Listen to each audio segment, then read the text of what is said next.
And the Fellowship to Trade Union Congress in the fight against corruption. There was nothing of such that happened here. Kaduna Abuja highway safe for transit as security agencies debunk allegation of abductions. Hello and welcome to the Network News at 9, reaching you live on the network service of the NTA. Do always observe the COVID-19 guidelines for safety. I am Kene Ima Abodike. Reading with me tonight is Adeola Komia Kere in Lagos and Obehi Otoboa Presai in Benin. Thank you for joining us. We'll start from the judiciary, where the Federal High Court sitting in Lagos has granted the final forfeiture of more than 800 million naira, allegedly belonging to Flank Power Resources and GMF Ventures to federal government. Justice Chukwujeku Aneke of the Federal High Court granted the order following an application by the EFCC investigator seeking forfeiture of the said sum to the federal government on the grounds that the funds were proceeds of unlawful activities by the two companies which are contractors to the Niger Delta Development Commission. EFCC had discovered that between 2018 and 2019, the two companies had received the funds from the NDDC at an inflated cost and without executing the contract. The reported plan by the Trade Union Congress (TUC) to embark on a nationwide protest over alleged inaction by President Buhari on high-level corruption at the Niger Delta Development Commission, the Nigeria Social Insurance Trust Fund, and the Economic and Financial Crimes Commission is ill-advised and totally uncalled for, considering that there are ongoing investigations in the cases by both the executive and legislative arms of government. This is coming from the Presidency in a statement by the Presidential Assistant on Media and Publicity, Garba Shehu. The statement adds that it is against the norm in a democratic society, as well as the natural laws of justice, to seek action, meaning punishment, against offenders before proper investigation, trial and conviction. The President has made it clear that the allegations that have surfaced clearly constitute a breach of trust, and as investigations take hold and close out, all those found wanting will face the wrath of the law. The TUC, the statement further adds, is an enlightened group of labor unionists who should indeed voice their indignation whenever such acts are being unearthed. The administration is committed to fighting corruption, and organizations like the TUC should be extending a hand in supporting such a fight that is in the collective interest of the nation.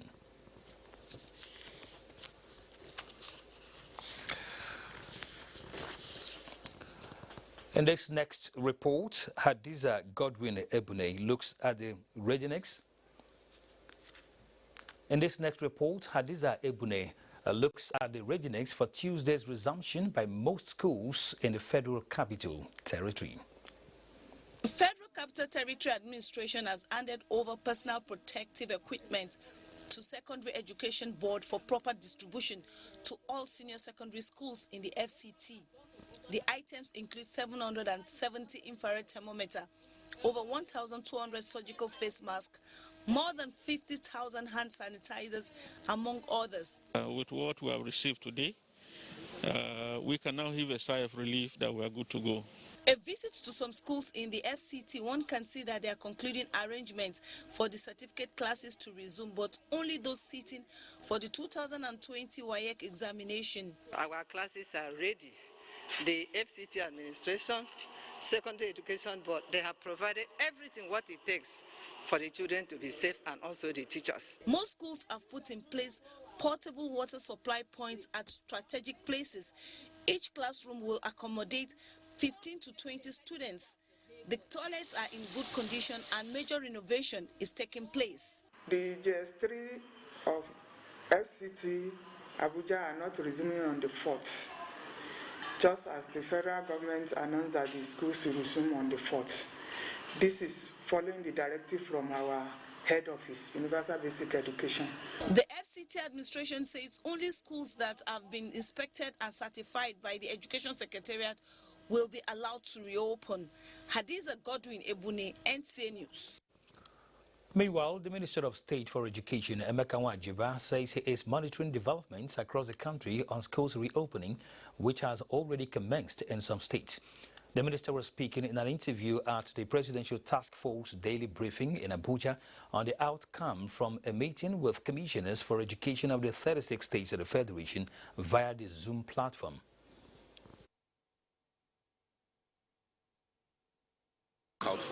We also gave them a template, a checklist of all the things we asked, principle of which is how the social distances will take place, whether the schools are in a good sanitary condition, depending on the location, and what facilities that are in the place, and if they are not, what we must do in order to make sure that they are in place. Then to check out if, for instance, they created the base we wanted in case any child, how we can react. The minister also addressed the issue on testing of students for COVID-19 before resumption. We didn't provide any specificity as to anybody should be tested, whether teachers or students or parents or not. But we believe that some people have acted out of the preponderance of caution. But we know that tests are only effective for the time they are made, and children are going to be there for a couple of days. So we didn't prescribe it as a precondition. He urged schools to strictly comply with the COVID-19 safety protocols as nationwide monitoring and evaluation is still ongoing. Still on education, after careful assessment of COVID-19 situation put at zero level of infection, Jigawa state government has directed entire civil servants to resume work from Tuesday this week. This is coming as Governor Badaru Abubakar approved the reopening of schools in phases. Awal Mohammed Kazauri has details. Of the state civil servants followed the 16 days without any reported case of COVID-19, and there is no single patient on admission in all the isolation centers in the state. Governor Muhammad Badaru Abubakar says the State Ministry of Health will provide face masks, hand sanitizers and washing hand points at all government offices to avoid the resurgence of the virus. We will monitor the behavior of all civil servants and will act swiftly on any person violating the COVID-19 control protocols. The strategy in Jigawa State is to start gradual and scale up school reopening over coming weeks. In conformity with the above strategy and in line with the federal government guidelines on school reopening, we will open between 3 to 5 schools in each senatorial zone. On school reopening, the governor says 40 schools will be. In the first phase, there will be 10 each for primary, junior secondary, senior secondary, and private schools. The governor appreciated traditional religious leaders and people of the state for adhering to COVID-19 protocols during the just concluded Salah activities. From Duse, Awal Muhammad. School authorities in Rivers State are currently embarking on cleanup exercise in response to the directive of the state government to make the environment safe for commencement of academic activities. Kingsley Amajiri reports. Fortune gift is among thousands of students in Rivers State waiting for the school gates to open to enable them sit for their exit examination. I'm 100% ready for the school resumption. I'll be reading Bible so I can pass my Nigerian. Only last week, the state government distributed health and other non-pharmaceutical kits to school principals to enable them clean up the environment preparatory to the school resumption. When NTA News visited some of the schools, our crew caught up with the State Commissioner for Education, Professor Kaniye Beku, monitoring the cleanup exercise. The attitude of the government of this state is that we shouldn't get our students back to the schools except the environment is welcoming, except the environment is conducive. And that's precisely what we're doing. Barring any unforeseen circumstances, and with the schools expected to clean up their environment this week, there are strong indications that schools in Rivers State would be reopening next week. In Port Harcourt, Kingsley Amajiri, NTA News. And Kaduna State Government has approved Monday, August 10, as the resumption date for exit students in senior secondary schools preparatory to their West African Senior School Certificate examination. A statement by the Commissioner for Education, Sheikh Usman Muhammad, says the week preceding the resumption is to allow necessary preparations, including decontaminating and disinfecting of the affected schools.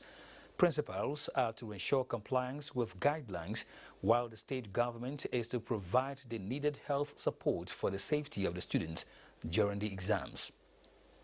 We join Adeola in Lagos for more reports. Kene was starting with the education sector. Monday, the 3rd of August, is an epic date in the 2020 academic calendar, as it marks the reopening of schools for specific students in Lagos. Hengino John Adams, who monitored the first day of resumption, reports about the sensitization on ground. The long default holiday is over for SS3 and Tech 3 students in Lagos. However, the COVID-19 pandemic has changed the modus operandi of schools.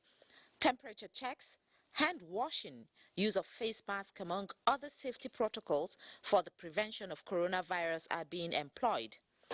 We are back, we are alive. After many months, we've been at home, studying alone. They said, if you don't wear face masks, you don't enter. Now, everybody came with their face masks. Preparatory classes for the West Africa Senior School Certificate examination are back, and only a handful of students occupy each classroom in compliance with the social and physical distancing guideline.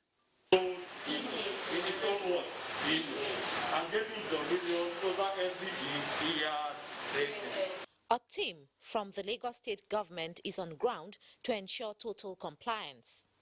We cannot risk them catching this dreaded COVID disease. We are trying to ensure that we reduce the risk to the barest minimum. In a few weeks, the examinations will begin. The students are optimistic that they will excel because they were adequately engaged through e-learning during the protracted lockdown. In Lagos, Hengino John Adams, NTA News. And now to aviation. Authorities at the Murtala Mohammed International Airport in Lagos have heightened COVID-19 preventive measures to further guarantee safety. Michael Olaleye reports that passengers have fully adjusted to the new protocol. The Murtala Mohammed International Airport in Lagos might not be able to reach its 7.3 million passengers traffic recorded last year. But the optimism among air travelers is the return of flight operations even in the face of the dreaded coronavirus. It is 1 month since man must fly amidst the coronavirus pandemic, and not in the widest imagination of Phillips Onowu will he have thought that a time will come when face masks and hand sanitizers will be a prerequisite for traveling, just like the airfare tickets and passports. He, however, commended the measures put in place to contain the virus. This is the first time I'm flying since after the lockdown, and I thought I was going to come in and see a lot of stress. But it's just straightforward. Just wash your hands, they take your temperature, and then you're going. Unlike when the airport was newly reopened for flight operations, authorities have now included fumigation of luggages. Everything looked very nice, looked very new, looked super. And I'm just coming from US, and I think it's comparable to the local. Although data released by the Nigeria Center for Disease Control indicates a 3-day consecutive decline of COVID-19 cases in Nigeria, but the need for more sensitization was stressed by travelers. Some people think the government is joking, but the truth is the virus is out there, and it's together thing we can. We won't stop preaching. That's COVID. Stay safe, wash your hands, sanitize. We won't stop. As the world seeks for a cure for coronavirus, the commencement of domestic flight operations remains the litmus test that will invariably determine the modalities for the restart of international flights. In Lagos, Michael Olaleye, NTA News. Now to other reports. GB Foods, the producer of Bama, the leading mayonnaise brand in Nigeria, reiterates its commitment to providing tasty love with every scoop of Bama, especially as it commences the production of the mayonnaise at its state-of-the-art production factory in Songo, Ogun State. With the production of Bama in Nigeria, the company says it will maintain the class and unique formula which was developed more than 80 years ago in the United States of America. This, the company says, has made it possible for Bama to deliver fresh, tasty mayonnaise to millions of homes while bringing its heritage of everyday tasty love to Nigerian families as they bond over meal times. Here is what the brand has to say. Welcome back. The All Progressives Congress APC has described a statement from the media office of former Vice President Atiku Abubakar on the Standard Sovereign Guarantee and Sovereign Immunity Clause embedded in Nigeria's loan agreement with China to fund the ongoing national railway projects as unresearched and unintelligent. A statement by the Deputy National Publicity Secretary of the APC, Yekini Nabena, indicates that, as the Minister for Transportation, Rotimi Amechi, explains, the guarantee and clause in the loan deal is standard, irrespective of the country granting the loan. The statement advises the PDP to redirect its energies to explaining to Nigerians the status of the failed $460 million Abuja closed-circuit television CCTV awarded in August 2010 by the immediate past PDP administration and the over $2 billion China loan the PDP administration took between 2010 and 2013 alone. $16 billion spent on power with no electricity, fuel subsidy rackets, counterinsurgency funds that were diverted and shared to political cronies, among other shocking heists. In the area of fiscal discipline, prudence, curbing leakages, the APC accounts for every kobo expended on infrastructure with verifiable evidence abound in the fast-expanding national railway projects, airport remodeling, among other critical infrastructure projects being undertaken by the President Muhammadu Buhari government. The days of phony contracts as institutionalized by successive PDP administrations are fast fading, the statement added. Security agencies in Kaduna State have confirmed that, contrary to misleading information in both conventional and social media, the Kaduna-Abuja highway is safe for transit and that no passenger was recently kidnapped on the highway as alleged by the media. Muhammad Umar Ajingi reports that the commander, Operation Thunder Strike, and Kaduna State Commissioner of Police visited the exact location of the alleged abduction, from where they debunked the misleading report. These are the officers and men of Operation Thunder Strike and the Nigerian Police Force on fact-finding and pacification mission on the Kaduna-Abuja highway, where it was alleged that gunmen have abducted undisclosed number of passengers. According to the security operatives, thorough surveillance on the highway by their personnel and information coming from the locals and some passengers flying the road tell a different story, as no single passenger was abducted on this highway for quite some time now. There was nothing of such that happened here. Here we are now is after Keteri, that is in between Maru and Abapa village. As you can see from Kaduna, you will see some vehicle, breakdown vehicle on the road with passengers inside. You can see, and there's nobody with them. It shows that the road is very, very safe for people to move. From all our checks, it has revealed the contrary. Nothing of such happened on this road. On the contrary, they say the security agencies are recording gains against the kidnappers, and the highway has been safe for more than a year now.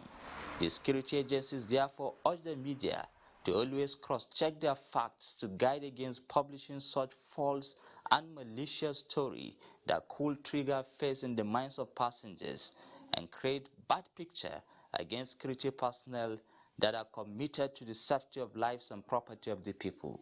In Kaduna, I am Muhammad Umar Ajingi, NTA News. The Progressive Governors Forum has reaffirmed its position not to relent in supporting the Borno State in its quest to bring an end to the lingering security challenge. Chairman of the forum and Governor of Kebbi State, Atiku Abubakar Bagudu, stated this while on a sympathy visit to Professor Babagana Umara Zulum over the attack on his convoy in Baga Town, Kukawa local government area of Borno State. Yagumsu Bukar has details. Governors were in Maiduguri on solidarity to their colleague, Governor Babagana Umar Zulum, who came under attack in Baga Town in Kukau local government last Wednesday. Progressive Governors Chairman and Governor of Kebbi State, Atiku Abubakar Bagudu, while commiserating with government and people of Borno, urged Professor Babagana Umar to continue with the hard work he is known for, assuring to support him in his quest to see to the end of Boko Haram crisis ravaging the state. The Nigerian security agencies have been doing the very best they could, but what we are saying and what everyone has been saying, please do more.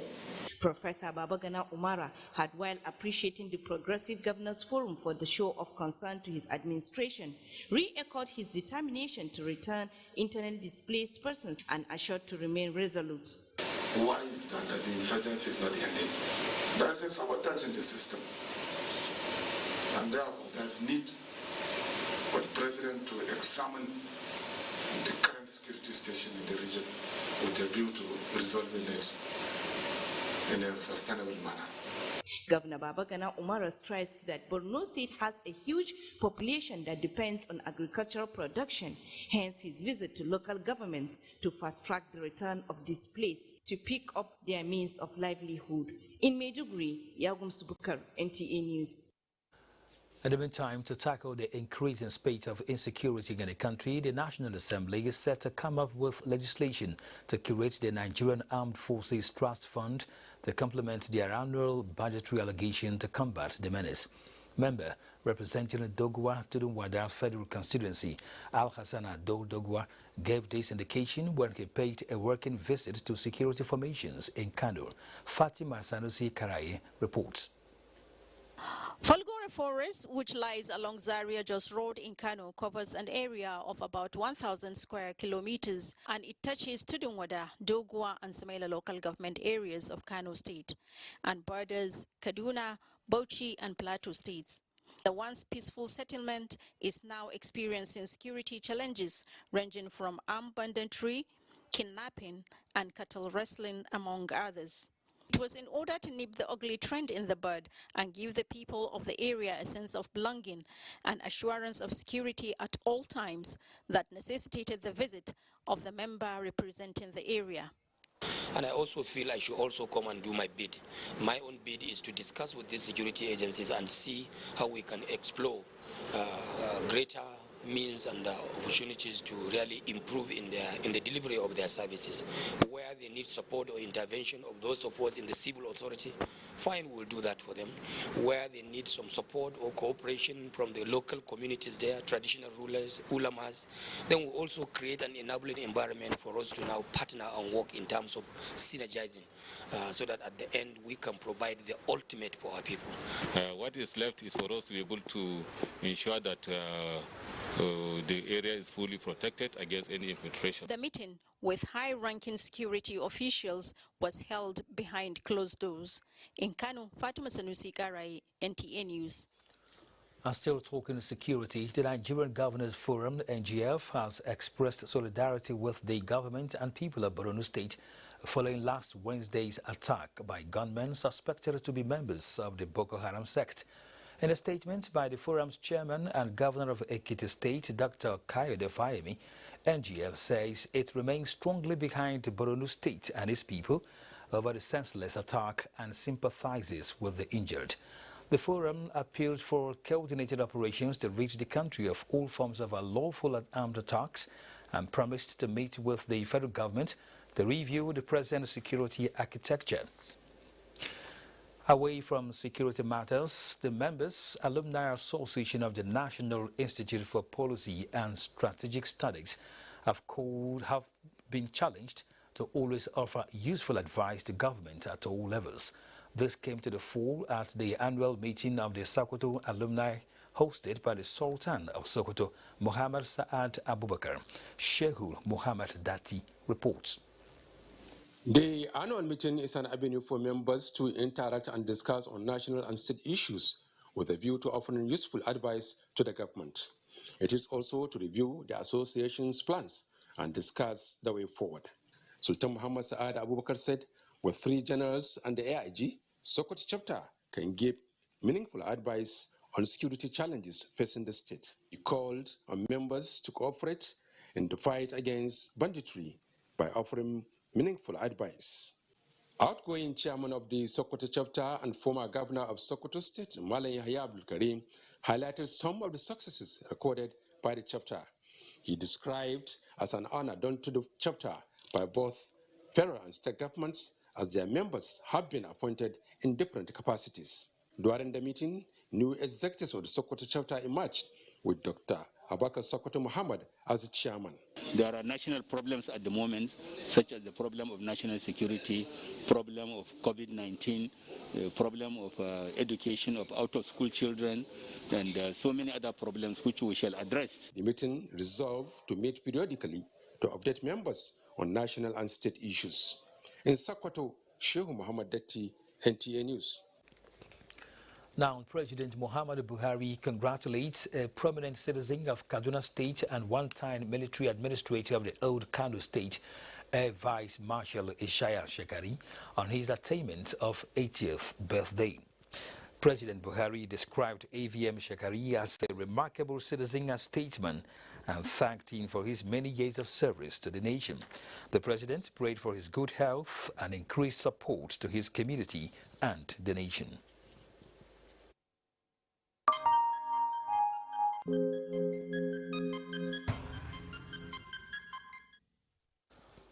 Nigeria recorded a decline in positive COVID-19 cases from 17.2% in June to 11% in July, despite an increase in testing capacity during the period. The Presidential Task Force on COVID-19 at Monday's briefing in Abuja says citizens, however, cannot afford to lower their guard to prevent community transmission. Betari Ben tells us more. Minister of Health. The Presidential Task Force on COVID-19 resumes its briefing by commending state governments and religious leaders for significantly enforcing COVID-19 protocols during the Salah holiday. The task force also acknowledges a daily decline in Nigeria's confirmed COVID-19 cases, but says it is not yet time to celebrate. It is too early to draw conclusions, but it is noteworthy that the testing increased by over 40,000 in that 1 month from June to July, while the number of positive cases dropped by more than 2,000. We must not rest on our oars, and what we see is just suggestive of the fact that at least our strategy is not failing. The Presidential Task Force will submit its 6th interim report to Mr. President. And subject to his approval, we hope to present the way forward to Nigerians at the next briefing on Thursday, 6 August 2020. While the world awaits a vaccine for COVID-19, Nigeria is getting ready for a vaccination campaign. Right now, there are about 5 candidates that are in phase 2 to 3 trials. We have to start preparing the Nigerian population for vaccine delivery when it becomes available. There were sectoral updates and clarifications. There was nowhere where I said every Nigerian has received a palliative. The provision of take-home ration under the modified homegrown school feeding program was not a sole initiative of the Federal Ministry of Humanitarian Affairs, Disaster Management and Social Development. Only 3 states have launched the program, and they remain Lagos, Ogun, and the FCT. In the FCT, 29,609 households were impacted. Lagos recorded 37,589 households, while Ogun State had 60,391 households, making a total of 124,589 households impacted between May 14, 2020 and July 6, 2020. The Presidential Task Force assures health workers that the country has a stockpile of personal protective equipment to prevent COVID-19 infection in the line of duty. In Abuja, Mitaire Ikben, NTA News. New 90-minute tests to detect coronavirus and flu to be rolled out in London care homes and laboratories as the World Health Organization announces finishing laying the groundwork for a probe into the origins of COVID-19. Uche Ogochukwu is here with these and more on Global COVID-19 Update.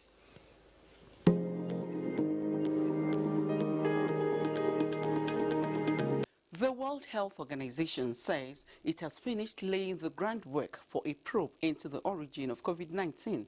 The World Health Agency maintains that 2 experts have completed a scoping mission in China, marking the initial phase of an investigation aimed at identifying how humans were infected with coronavirus. Meanwhile, head of the WHO says there is a possibility that a silver bullet answer to defeating the virus might never happen.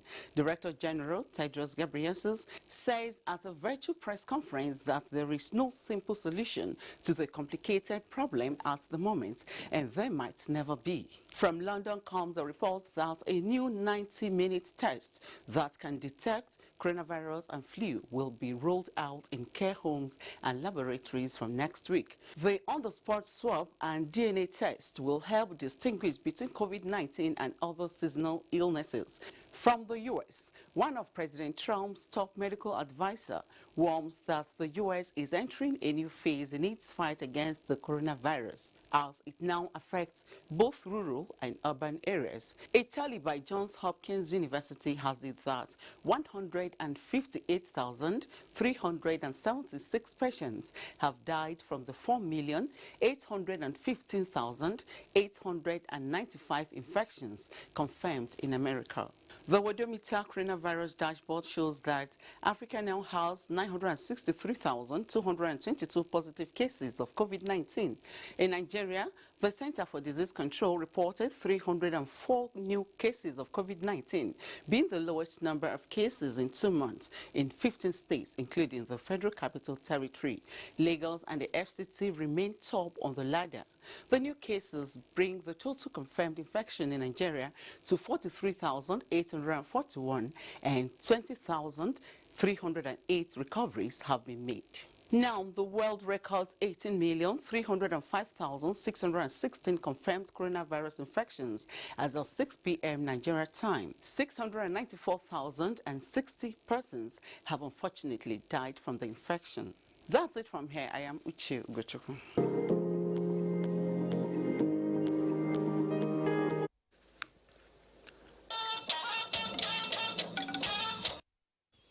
Thank you for staying with us. The new initiative for credible leadership has described as misleading a statement credited to the Human Rights Writers Association of Nigeria, alleging that the Humanitarian Affairs Ministry is a bastion of spectacular corruption. A statement by the national coordinator of the initiative, Stephen Onwo, says the content of the statement is an attempt to undermine the efforts of the ministry in the implementation of the various social intervention programs of the government towards alleviating the plight of the less privileged and vulnerable groups in the country, and is targeted at tarnishing the image of the minister, Hajiya Sadiya Farouk, by making unsubstantiated allegations that lacked every form of objectivity. The new initiative for credible leadership therefore frowns at situations where individuals and groups delve into areas they are ignorant about, all in exchange for pecuniary gains. One of such groups is the Human Rights Writers Association of Nigeria. The new initiative for credible leadership advises Human Rights Writers Association of Nigeria to seek proper clarification before going to town and must be circumspect. The new initiative for credible leadership states in unequivocal terms that there is no iota of truth in the postulations by the association and advises the public to disregard the claims. More than 200 women and vulnerable households in Taraba State have benefited from donations by the Federal Ministry of Women Affairs in partnership with United Women, a non-governmental organization. Joseph Gambo reports. The federal government, through its ministries, agencies and parastatals, as well as other collaborating partners, have stepped up responses, especially in the provision of personal protective equipment, food and non-food items, and medical equipment to cushion the impact of the coronavirus. Women and vulnerable households in Taraba State are the latest beneficiaries. It is my humble appeal to other global agencies, corporate organizations, and individuals never to relent, to support.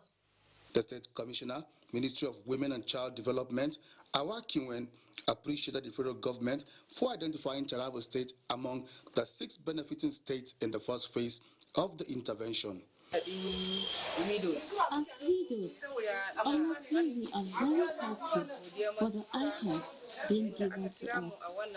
We thank God, and also thank the government for the gifts.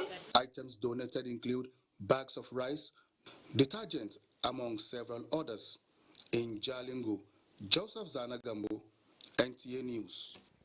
Regulators charged with conducting elections have been urged to ensure they mitigate the inclination to violence already playing out ahead of the governorship poll in Edo State. Guests on Good Morning Nigeria urged all political parties to go beyond paying lip service to peaceful elections by proactively engaging their followers to genuinely commit to a seamless process or be ready to face the law. Lydia Sampson reports. Is already dominating the media, ironically with skirmishes of violence. Guests on Good Morning Nigeria from the 2 leading political parties say they are committed to peaceful conduct of the September 19th poll, but admitted that what is playing out is generating concern.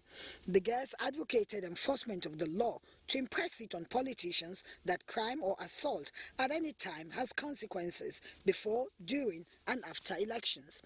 All we can but tell our people at this time is to go all out, sell your manifestos in a peaceful, responsible manner to the Edo people.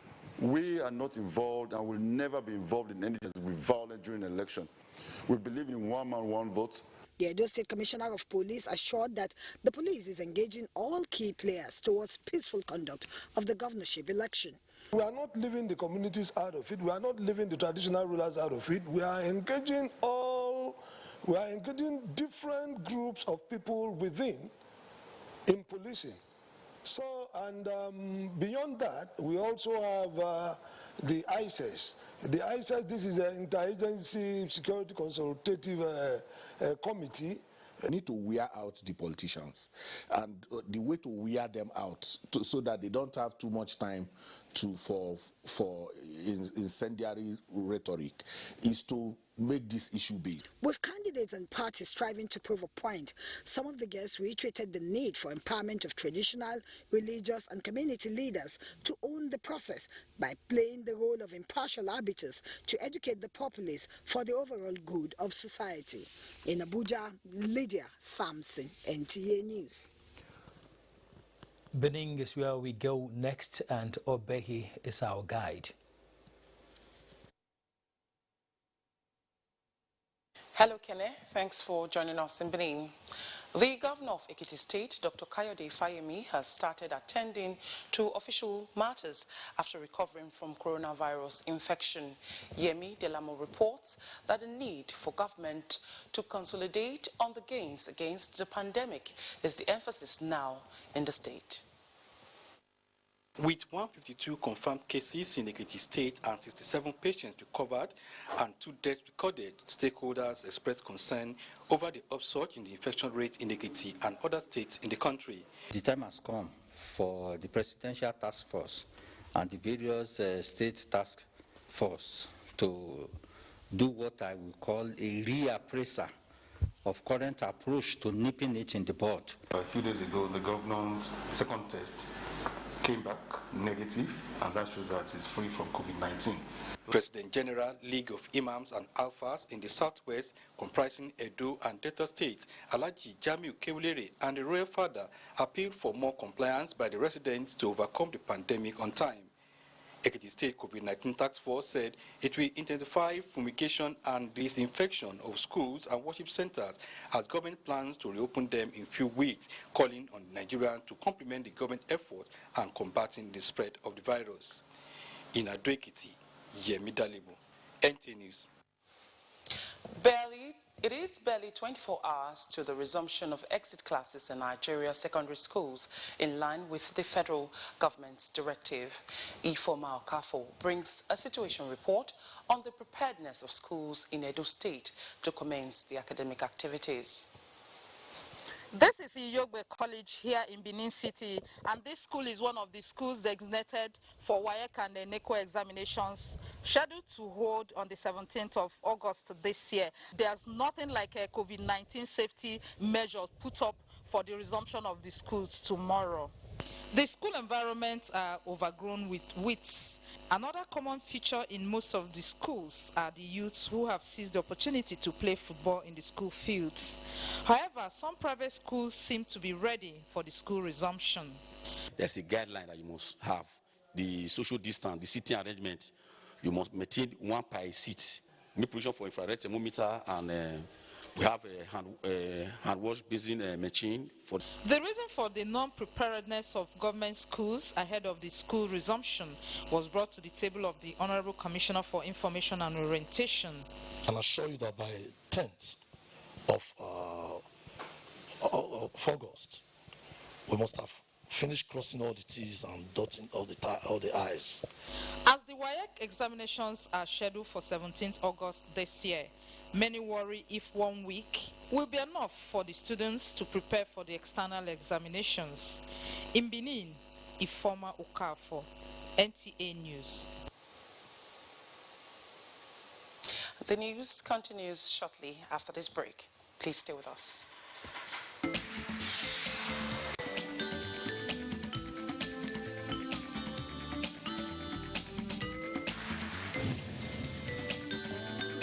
On Tuesday Live this week, federal government's interventions on youth investment. What are the derivable gains with the 75 billion naira investment fund approved by President Muhammadu Buhari for youth investment enterprise? Tune in for answers and more on NTA Tuesday Live at 10:30 p.m. Don't